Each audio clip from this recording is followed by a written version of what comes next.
Olá pessoal, Stephanie Silva aqui e hoje eu tenho uma convidada mais que especial.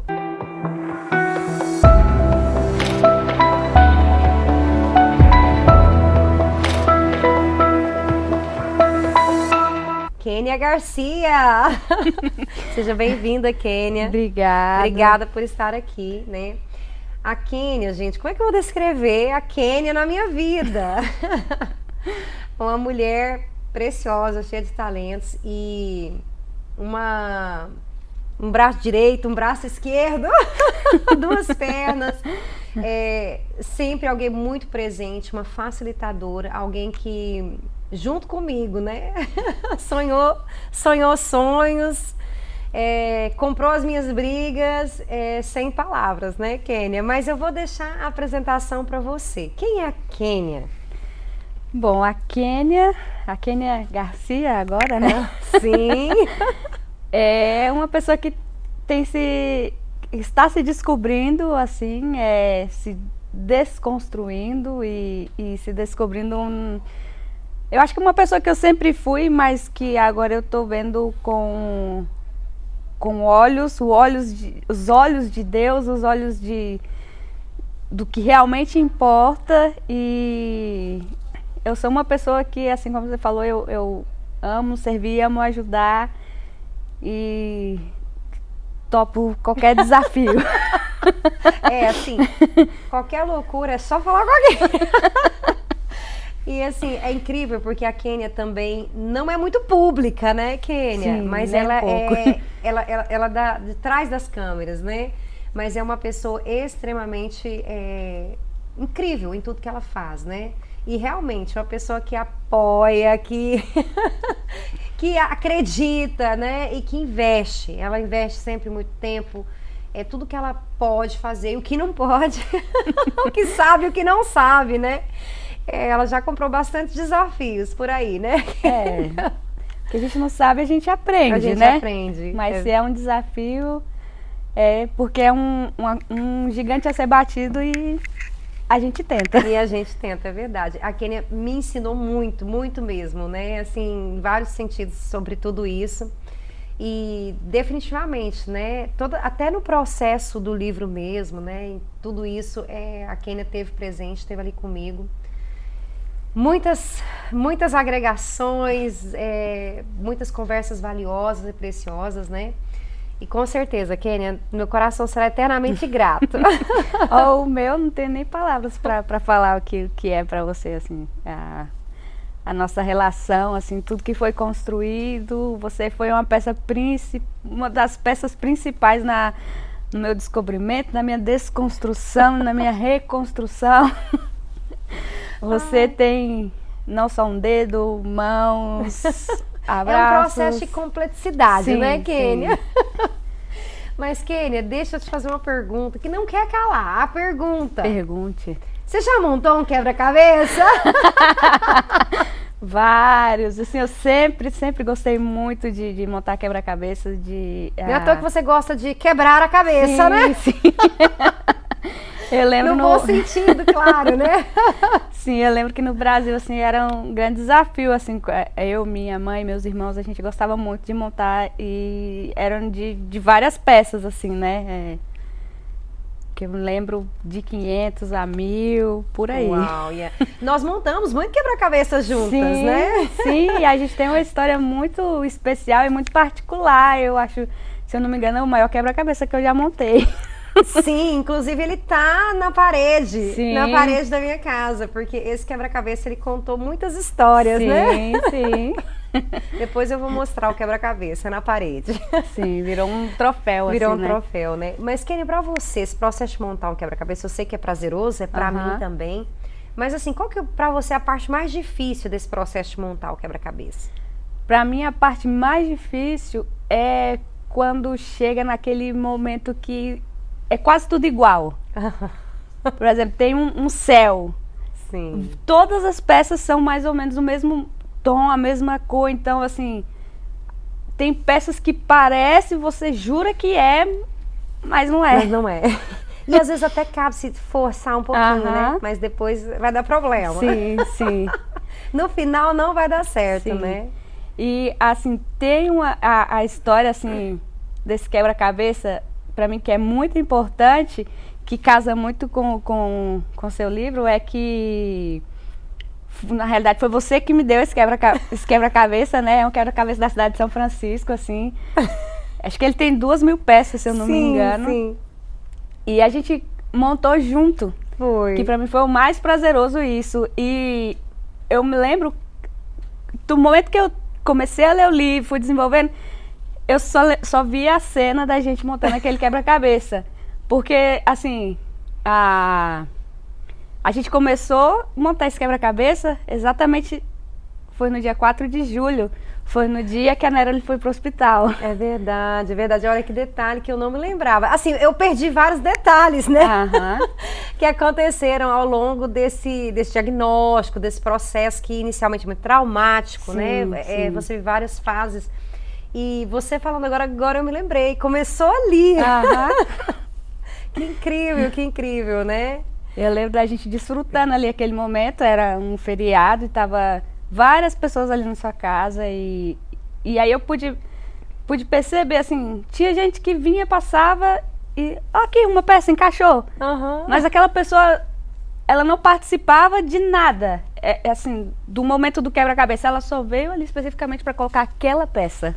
Isso fala muito de pessoas que passam na nossa vida, né? Tem gente que passa para encaixar a peça e ir embora, ela não passa para ficar. Sim, sim. Tem alguns que vão ficar, né? Por mais tempo. Não, eu entendi, assim, lendo o livro, tem pessoas que vão ser peças no seu quebra-cabeça.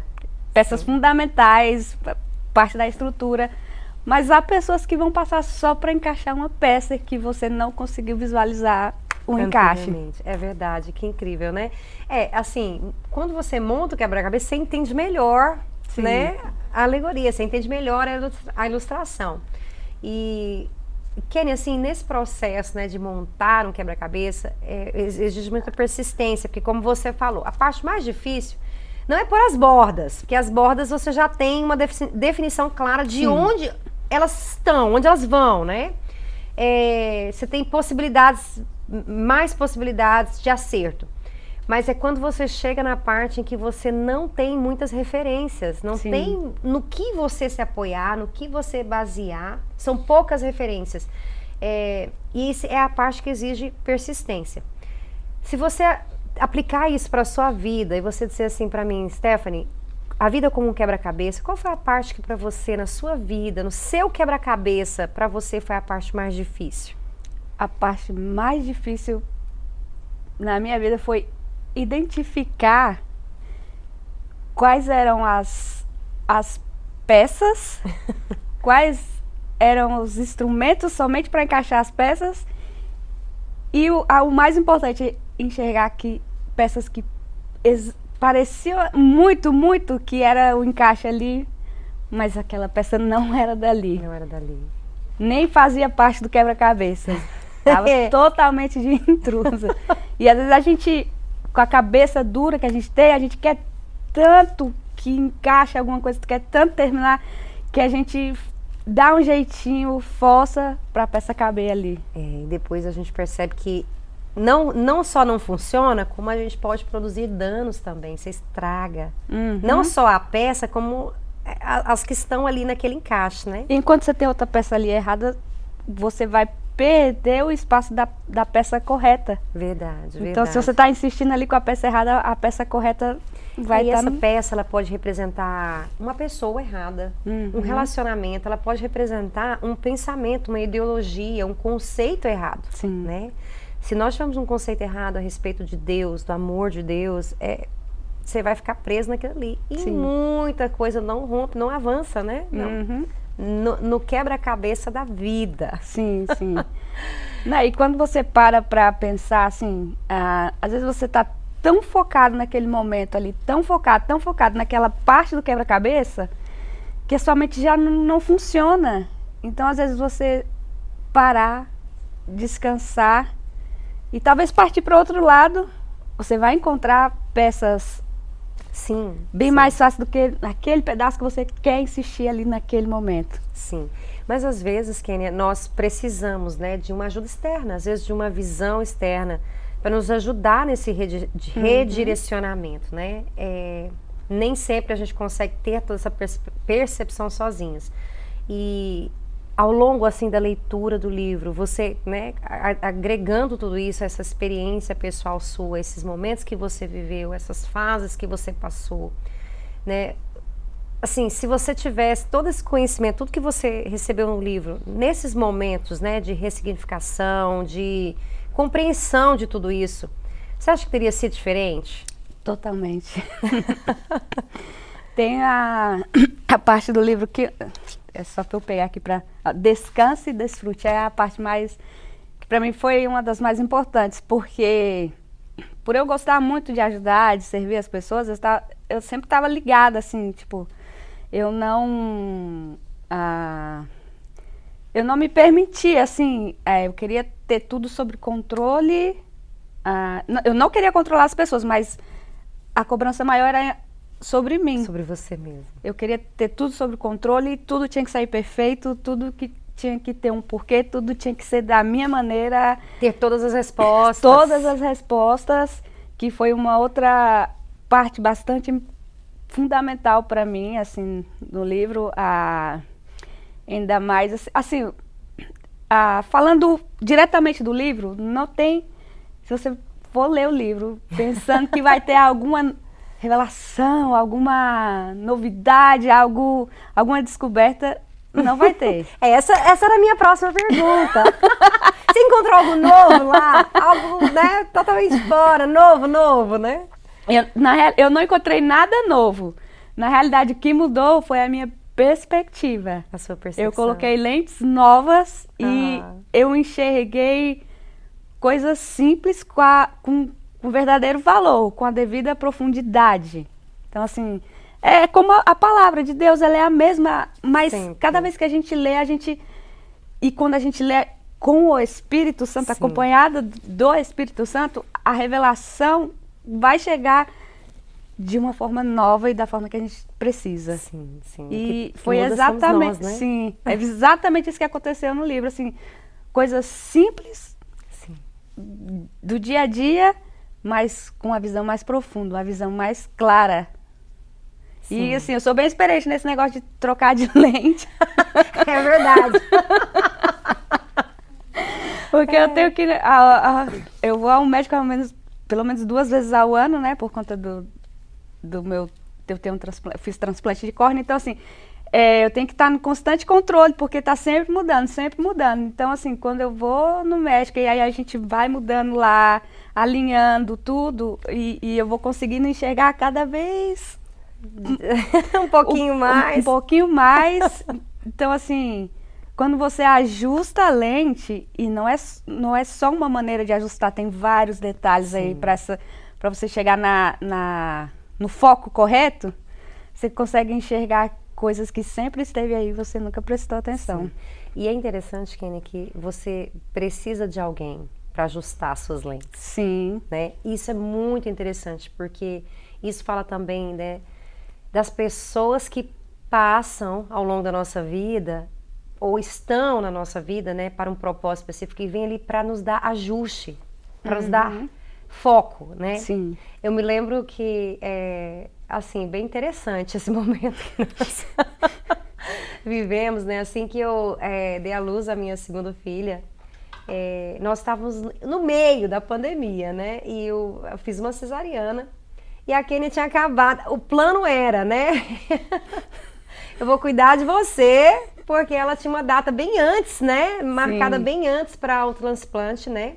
De córnea. Então, eu mesmo grávida, né, eu vou cuidar de você nos primeiros momentos. Só que aconteceu que a cirurgia foi remarcada e a minha adiantou. Então acabou que nós tivemos as cirurgias simultaneamente, né? No mesmo dia. E nós estávamos no meio de uma pandemia. Então toda aquela coisa de isolamento social e tudo, então estávamos nós. Eu estava operada, ela estava operada. E um bebê recém-nascido, mas a gente teve assim um bom funcionário lá. Sim. Graças a Deus pelo Tiago, né, que nos serviu, meu marido.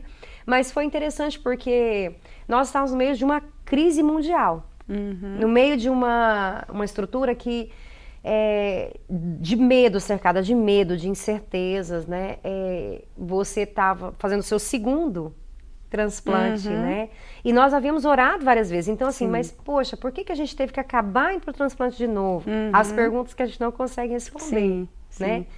E que a gente não consegue achar um foco correto, né? Mas esse processo de estar junto, de um ajustar o foco do outro. Olha, eu não sei, mas eu sei que Deus é bom. Sim, às vezes você não precisa falar nada. Eu lembro no período assim mais crítico que a Nera estava no hospital e tudo, e eu vi ali as pessoas chegando e falavam coisas pra você e tudo, e eu não sabia o que falar. Eu só te mandei uma mensagem, falei, me desculpa, eu não sei o que te falar nesse momento. Sim, eu lembro de algumas mensagens, né, que a Kênia falava, eu não sei o que falar. Mas na verdade, né, Kênia, é o consolo e principalmente assim, né, para situações como essa, e o luto também, né. Eu aprendi isso também, né, depois de ter vivenciado com pessoas próximas que passaram pelo processo do luto. Eu acho que não tem mesmo o que se falar, né, não tem o que você entregar que é tão profundo o suficiente, né, é mais você estar presente. Sim, eu lembro, como você respondeu para mim, você falou assim, para mim, mais importante que você falar qualquer coisa é você estar aqui. É só isso, né? E aí eu comecei a partir daí, descobrir, né? Perceber que... Porque eu não sou uma pessoa muito de falar, quem me conhece sabe, assim, eu não sou muito de conversar e tudo, eu sou bem calada, sou muito observadora e bem calada. Então, assim, eu fui percebendo que esse era o meu... O meu padrão, assim, eu não precisava sair falando. Existem pessoas que foram criadas para falar. Concordo. Mas eu fui criada para estar ali do lado, apoiar e foi muito importante, assim, você me ajudou a descobrir tudo isso, assim, e o seu livro, toda vez que eu leio, assim, durante a leitura, é como se eu estivesse vivendo cada etapa ali, né? E recentemente, a fase, eu acho que foi uma das mais difíceis da minha vida, que eu perdi meu bebê. E o que me ajudou muito porque a gente quer sempre saber as respostas, né?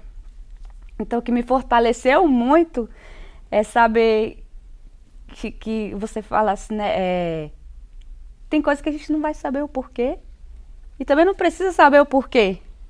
A gente só precisa saber quem tá com a gente, né? Sim. Assim, aconteceu e tudo, eu não vou entender, mas eu lembrei da oração que eu fiz para Deus, né? Que eu entregava todos os meus filhos que viriam para Ele. Eu queria criá-los para Ele, para ser mais apaixonados do que eu sou por Deus, mais... meu sonho é que eles estejam aí louvando e tudo. Mas aí Deus me lembrou, você não entregou?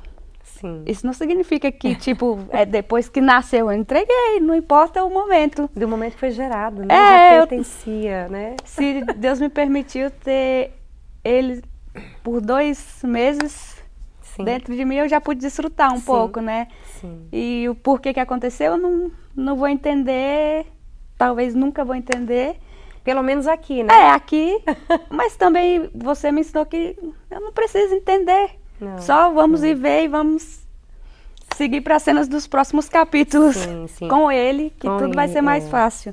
Eu tive o privilégio, né? A honra de estar com a Kênia ao longo de muitos anos da sua caminhada aqui, que você chegou aqui nos Estados Unidos, né? E assim, é lindo ver o que Deus fez. Né? Tem muitas coisas, obviamente, que me marcaram, né, ao longo desse período com a Kênia. Ela não é de muitas palavras, mas ela é de atitudes que que marcam, né? Mas teve uma coisa que a Kênia me falou que me marcou. Ela, assim, né? Só quero voltar um pouquinho aqui, né, Kênia, no processo que a gente conheceu você numa condição assim completamente perdida, né? Sim, sim. Assim, perdida em vários sentidos, né? Ela estava sozinha, completamente sozinha, meio que perdida aqui nos Estados Unidos. Como diz o Tiago, né? Vocês me acharam no lixo. O Tiago é ótimo. Então, assim, nós nos conhecemos nessa condição, né? Mas ela sempre teve uma clareza de onde ela queria chegar. E claro que essa rota, né? Ela teve altos e baixos, né? Ela teve momentos de fraqueza, teve momentos de intensa solidão, de depressão, de ressignificação, de identidade, né? E Deus, assim, ele fez um caminho reto para você, né? E eu lembro, o que me marcou, né? Que me ajuda a colocar o cronograma da data aí, mas eu sei que um ano antes, naquele ano, ela falou assim, esse ano eu vou me casar, eu vou conhecer meu marido e eu vou me casar. Sim.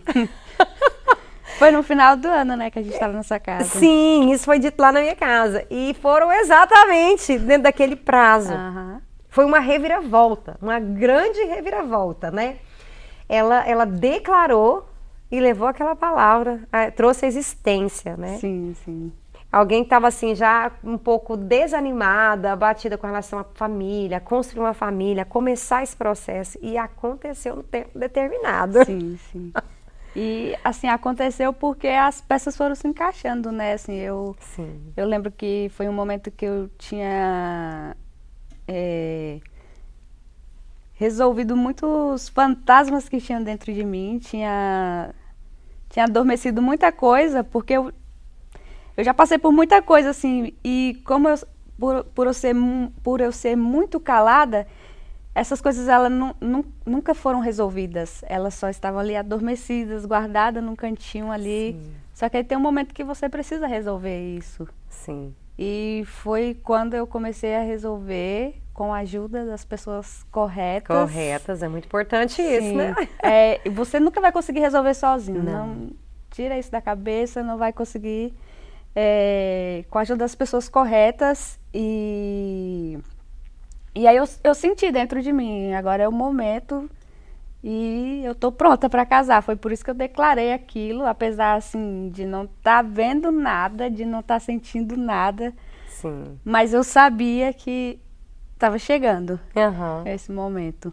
Incrível, né? Porque assim, as peças, o quebra-cabeça já da parte ali do casamento, de estar inteira, porque se você tiver só metade, se tiver só meio resolvido, não vai conseguir. Ou você pode até casar, mas vai ser um casamento bem desastroso. Você não vai estar pronto para resolver os problemas que existem no casamento.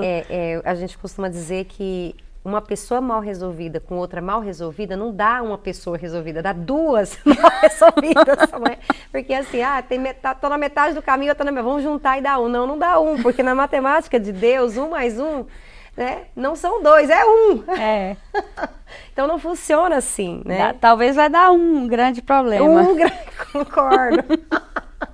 Concordo. E essa questão de relacionamento, Kênia, é uma base muito forte porque a gente vai tratar no livro, né? Sim, sim. Eu diria a mais importante de todas, né? É esse relacionamento com Deus. Se você não consegue relacionar-se com você mesmo, dificilmente você vai conseguir relacionar com alguém, né? Então, essa parte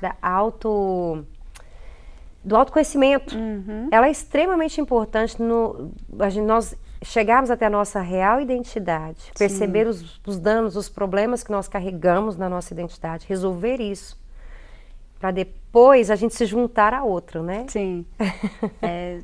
É muito lindo, assim, porque no meu casamento,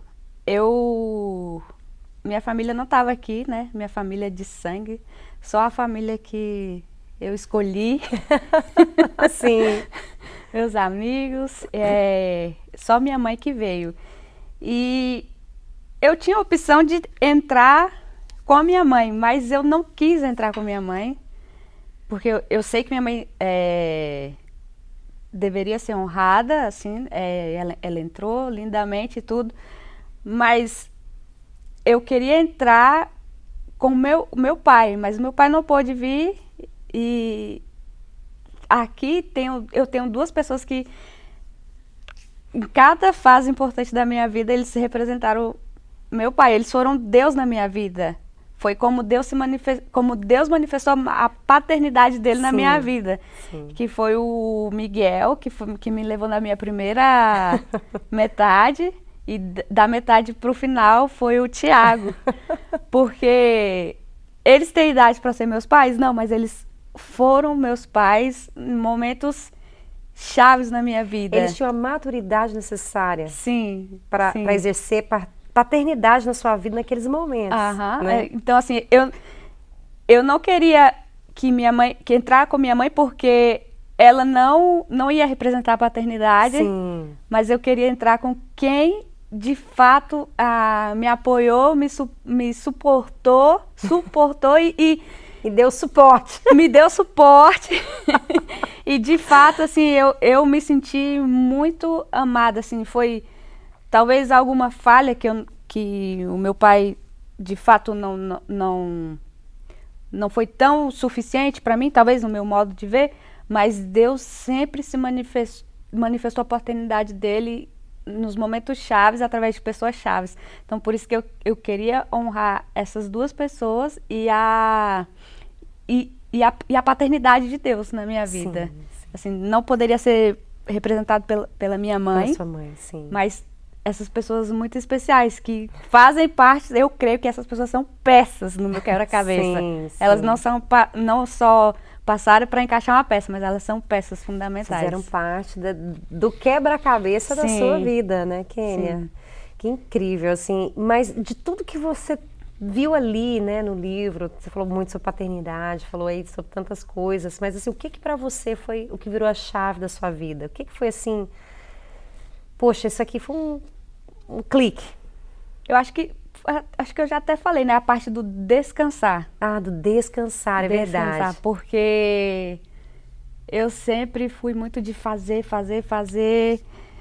tá faltando alguma coisa, vamos fazer, e às vezes eu esquecia de parar, descansar e desfrutar. E desfrutar, é verdade.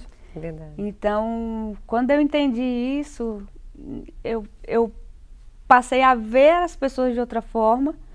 Eu entendi que ninguém é 100% legal. Não, tem os dias, né? E ninguém é perfeito. Não é verdade. E assim, eu decidi, assim, todo mundo vai ter seu lado chato, seu lado bom.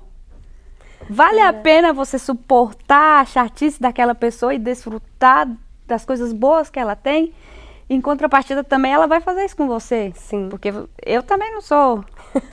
Eu tenho meu dia chato, mais perfeitas. Né? Então, assim, quando eu comecei a entender isso, eu falei, eu vou desfrutar da bondade. Para que eu vou botar uma lente de aumento na chatice? É verdade, é verdade. Eu vou desfrutar das coisas boas. Deixa a chatice dela, a gente tenta minimizar.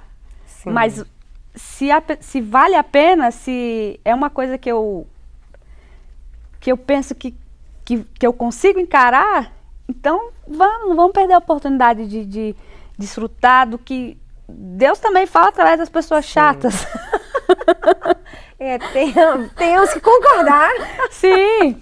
Então, assim, eu sou uma pessoa muito tranquila, assim, eu costumo me adaptar muito fácil em qualquer situação, mas depois que eu entendi isso, eu comecei a não cobrar tanto de mim e assim eu consegui desfrutar mais das pessoas, das coisas que ela tem para agregar e não julgar menos. Sim, mas isso fala muito, Kênia, de uma pessoa resolvida. Uhum.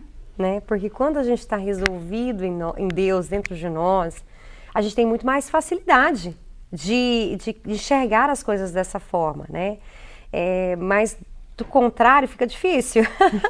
Sim. É a história das lentes que nós estávamos falando, né? Se a sua lente estiver suja, se o seu óculos estiver sujo, pode estar tudo limpo, você não consegue enxergar limpo. Verdade. Né? Agora, se você limpar as suas lentes, aí você consegue enxergar as coisas de outra forma. Sim. Isso é uma lição para a nossa vida, né? Nós temos uma grande tendência a história da parede branca que tem uma mancha escura. Todo mundo que passa vê o quê? A mancha escura. Ninguém vê a parede inteira. Todo mundo focaliza na mancha. Sim. Por que a gente não focaliza na maior parte? É a parte branca. Mas nós somos tendenciosos a olhar, né? Mas é uma reeducação, né? Em Deus é você mudar exatamente o que você está falando. Você aceitar, inserir as pessoas com as suas limitações. Sim. incluir, né, que nós também falamos sobre isso no livro, Sim. incluir os seus defeitos e as suas qualidades. Sim. Não tem como a gente Aham. ter só as qualidades de alguém sendo íntimo dele. Você pode ter de alguém que não é íntimo, Sim. né? Só que a qualidade dificilmente a peça vai encaixar, né? Dificilmente a peça vai encaixar, né? Deus trabalha sempre em duas vias. Sim. Mas, Kênia, assim, de todo esse processo, né, do livro e do processo que você passou, que foram tantas emoções, Ui. muitas emoções, né? De coisas muito simples a coisas muito grandes, né? Assim, uma reviravolta total na sua vida, de todas as fases que você viveu. O que para você, assim, você consegue perceber como o maior desafio hoje para você?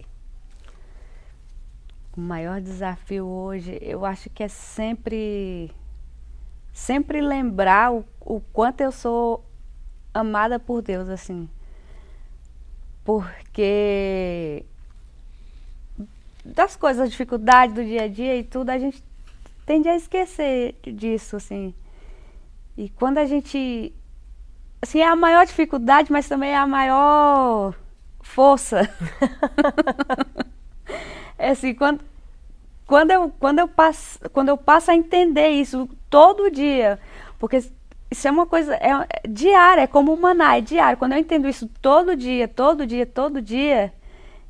cada dia é uma revelação diferente, algo novo acrescentado, eu vou enfrentar as coisas com mais sabedoria, eu vou mais direto ao ponto, assim, eu não vou, assim, quando eu perdi o neném, eu passei 1, 2 semanas, assim, bem tristes, e às vezes, depois de algum tempo, tinha dias que eu tava mais triste do que o outro, e as pessoas me perguntam, como é que você tá? Eu tô bem, tem dias que é mais difícil, Sim. Mas tem dias que são mais fáceis, e assim eu acho que vai ser por algum tempo, mas quando eu tô muito feliz e eu entendo o amor de Deus, e também quando eu tô muito triste e eu entendo o amor de Deus, eu vou entender que aquela coisa,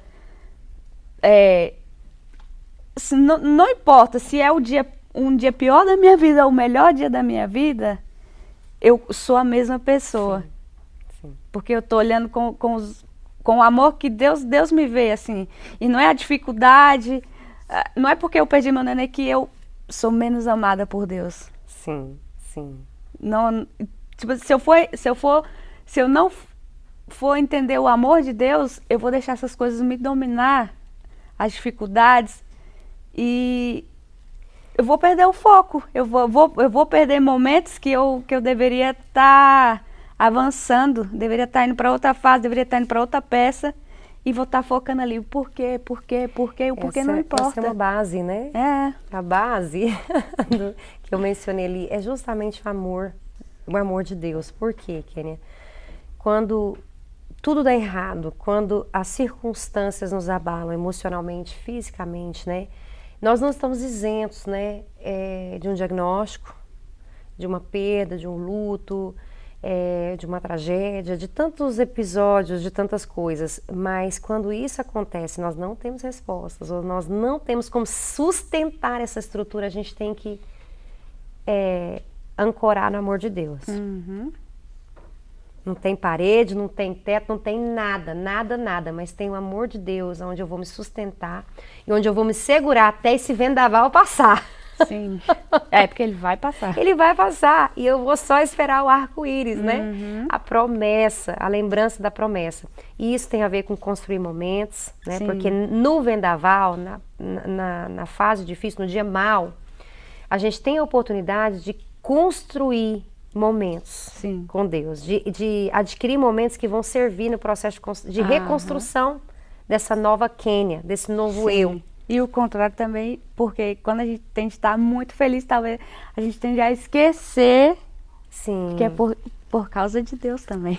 Sim, então ficar ali na fundação, ter raízes fortes no amor, vai definir a qualidade de vida que você vai ter no momento difícil, no dia mau, né? Então. Porque eu costumo falar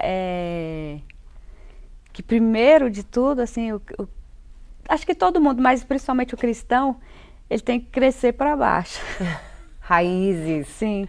Se aprofundar. Eu me lembro claramente quando meu pai estava construindo a casa da gente, assim, ele cavou e fez as estruturas bem grandes e tudo.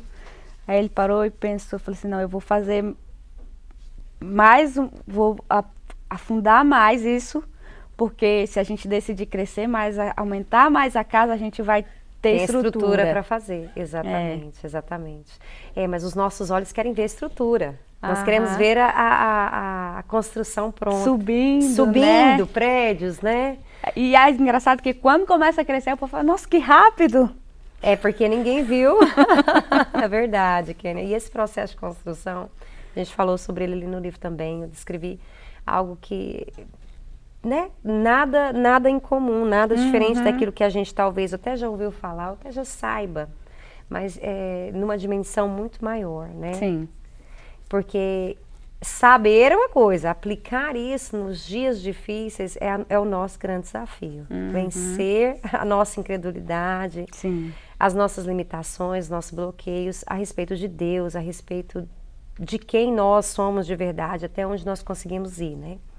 Mas é um grande desafio que a gente pode fazer junto com o Espírito Sim. Santo e ele ser leve e suave, enquanto ele trabalha, a gente descansa.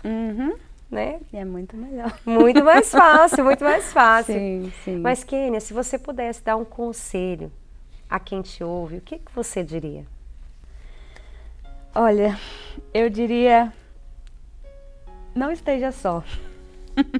Não esteja só porque, pegando aqui o quebra-cabeça, é muito mais fácil quando você monta junto, quando você tem um olhar diferente para te dar uma instrução nova, para te dar um guia novo.